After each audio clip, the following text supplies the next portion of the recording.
Welcome to episode 35 of the Ask Linkfluencer show, and today I'm really excited about sharing with you a step-by-step process on how to run a live LinkedIn session.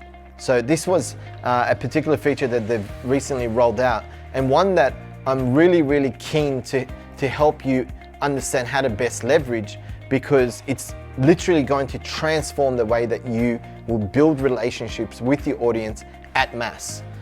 So if you think about it, it's like holding your own event, but online, because if you've got 1,000, 2,000, 3,000 people who you've connected with, who are in your target market, and you're running relevant and targeted sessions, it's just going to be able to help you build your influence much quicker. So I've written some steps down. Please make sure that you write these down and implement them, because that's the whole aim of the game here. So first and foremost, you need to check whether you have LinkedIn Live on your actual account. So if you go to the homepage, scroll down to the left, you'll be able to see a little notification that says you've got LinkedIn Live. Now, step number 2, if you do have it, there's a little link that LinkedIn give you that gives you step-by-step instructions on the technology you need, the process you need to go through in order to actually get your first LinkedIn Live session set up. So once you've got that, it's a matter of obviously picking a topic that you want to build your thought leadership around. That's super important. So pick a topic that is either something personal about, like for example, you might be passionate about leadership, or you might be passionate about personal development. Talk about that, because you want people in your network to buy into you on an emotional level.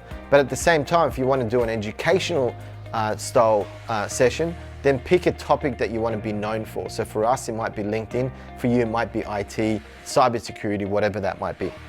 Obviously, step number 4, pick a date and time to promote to your network. So pick a date and time based on your, where your audience, majority of your audience are. So most people in my network are either in the US or Australia. You're not going to pick a time to suit everyone, but you definitely need to pick one that suits majority of your network. So pick a date and time that suits them, and obviously promote that session 2-3 times through pieces of content. So you might do a video or status update that's text only, and tell people that, hey, I'm going to be holding a live session on Tuesday the 24th of December at 10 a.m. And by doing that, you'll get a good amount of people actually coming onto the session early on, which is really important to get that engagement going. Step number 6, after running quite a few sessions, what I've noticed is that you've got to keep it to 30 to 45 minutes, and it's got to be anywhere between Tuesday to Thursday. Now, for you, it might be different because your audience is different to mine, but from the feedback that I've received across the couple of sessions that I've actually run, most people generally like to jump in between 10 to 12 from Tuesday to Thursday. And obviously, now that you've set up the session and you promoted it, it's really important that you show up 30 minutes prior. You don't want to hit live yet, but you show up and you have a bit of a guide to help you through the process. So I've created a checklist on certain things that I need to do prior to going live to make sure that the technology is working, and that I've promoted the session, a few groups that I'm part of. And so by doing that and knowing what content you're going to be sharing and the structure of it, you're just going to be a lot more confident to be able to execute.